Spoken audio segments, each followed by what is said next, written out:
DACA recipients are in legal limbo and need to renew their status. They're bringing drugs, they're bringing crime, they're rapists. Why would you want someone in your country who's not grateful to be here, who's demanding of American citizens the right to vote and get benefits? Don't you want people who are grateful to be here and want to add? It's now time for them to go home and come back to America the right way. I don't care what color you are, illegal is illegal. We're fed up. We're fed up with every single attack that has come our way. They're not criminals. They just want to go to school. The arrivals program protects those brought into the country illegally. DACA protects those brought into the country illegally. Sitting here, all DACA recipients, to show Trump that we're not going to be afraid of him. But I have something to tell you, Donald Trump. I am here as an immigrant, facing you, unafraid, ready to tell you that we are ready to fight back. I'm here today to announce that the program known as DACA that was effectuated under the Obama administration is being rescinded.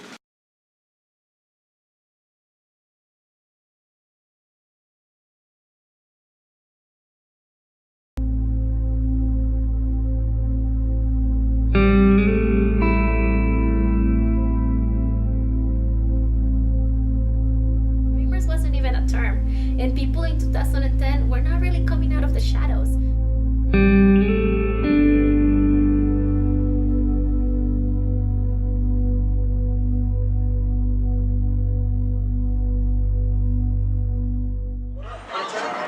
Hello, my name is Alejandra Flores. I am originally from Tecate, Baja California. I've been living in Phoenix, Arizona since I was 11. I'm a DACA recipient. I'm currently 24 years old, and I've been involved with my community since 2011 based on the DACA and the DREAM Act. For me, my daily routine is just getting up early in the morning and going to work. I'm not currently enrolled in school, so I'm just focusing on working and just trying to figure what is it that I want to study or focus myself on, just based on my current or my recent interactions and traveling. I've been trying to, see what I really want to be my career. My name is Maria del Socorro Leon Peña. My daily routine is literally all over the place. It involves mentoring young girls and leading young life. Outside of school, I have a full-time schedule as well, with 2 jobs and volunteering. My education means a lot to me because it's something that I know I cannot take for granted.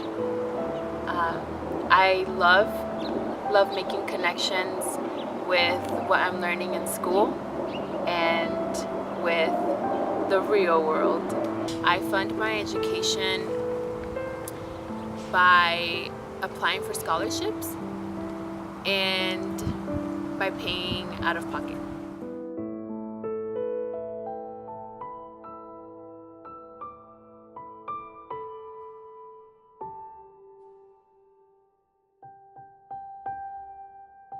So how did you feel when DACA was implemented? When President Obama presented DACA, it was a mixture of feelings. From one side, we finally have something, It's something that would grant us stability, and we were now able to be here legally, and we were going to be able to apply for the jobs that we wanted, and not having fear of being deported. It actually allowed us to come out of the shadows once and for all. It moved people even more to be active and express themselves openly about DACA and about their status.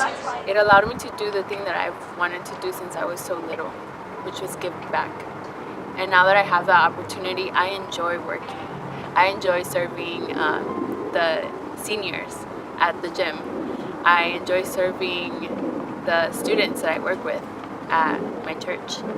And it's such a beautiful feeling because in that moment, nothing is stopping you.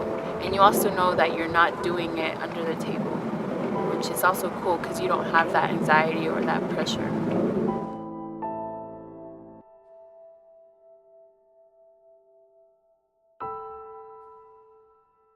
this woman named Becca Looney who told me that I should come here because my goal was to work after high school, focus only on working. And when I told Becca Looney that I just wanted to work for the first year after high school, she told me, no, you're not going to do that. You're going to go straight to college and you're not going to wait, because the longer you wait, the harder it's going to get. So I listened.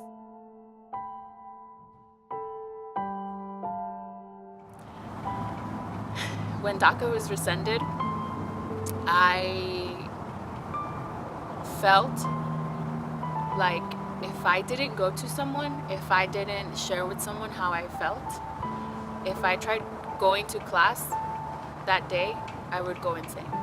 Knocking on Mike's door. Mike is someone who has helped me a lot here at this college, and I remember going to him and just hugging him and crying my eyes out and telling him, Mike, I can't go to class.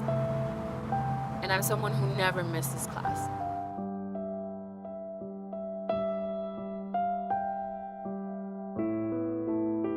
Hi, my name is Reina Montoya. I am 27 years old and I am the founder and executive director of Aliento. I started organizing back in 2010 when I was going to Arizona State University. To be honest, it was out of need. At that moment, I was already giving out to my community in different ways. During 2010, there was a big fight for the DREAM Act. So I started hanging out with this group of students that they had a club, and then they were trying to figure out how to be politically engaged. And I wanted to be part of that. I wanted to make sure that I was honest to my values about letting the people know that when they're talking about undocumented people, they would used to call us illegal aliens, like they were talking about me, they were talking about my friends, they were talking about people that I knew. So my name is Jose Patiño. I live in Gilbert and I work at Aliento, the campaigns director. What inspires you to organize in the immigrant community? The number one thing is well, I'm a DACA recipient, right? So my parents are undocumented. So for me, number one thing is the urgency of people that I care about being in danger. Then if you go out from that spheres is the sense of justice that was instilled in me by my parents, the teachings of the church, comic books, all this belief of what is right and what is wrong, and what is just and what is fair. I believe I am an active person when it comes to DACA, because whenever I meet someone and the opportunity comes to share about DACA, I share. I tell them, hey, this is what DACA means. You know what DACA is. I tell them I am a DACA recipient. I'm not scared because I'm not scared to speak out, because I remember I read somewhere that it's more dangerous to stay quiet than to speak out. Another way that I am active is by being involved with Aliento as much as I can, even though I have a really busy schedule.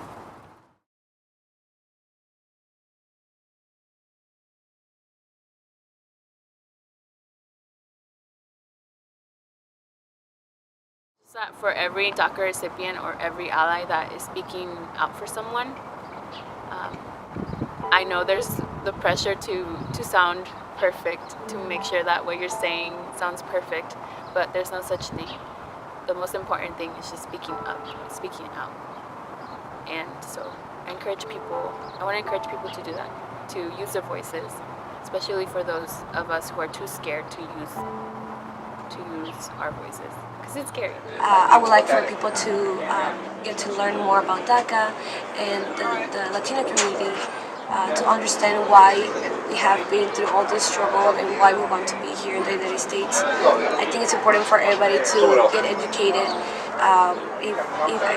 If it affects you directly or indirectly, get yourself informed and learn about this issue that is very important and that it affects a lot of people every single day. This is something that Reina has said many times, other people have said. The reason we're here and the reason a lot of, let's say, evil things or bad things happen is because good people of conscience stay silent. It's not because Well, it is partly because of evil, but it's because good people are conscious stay silent, or they are the ones who are too afraid to speak. And if anything, I would like people who have those beliefs similar to mine and believe in justice and ability for people to live in peace to speak up, to do more. For people who are watching this, I want you to know that undocumented people are people. We just want to be seen as humans. We want to be recognized by our humanity. We are like any other person. We make mistakes. We do incredible things, and we have high days and low days. And I hope that you will see us as that, and that you would be invested in our communities and know that we are part of your community.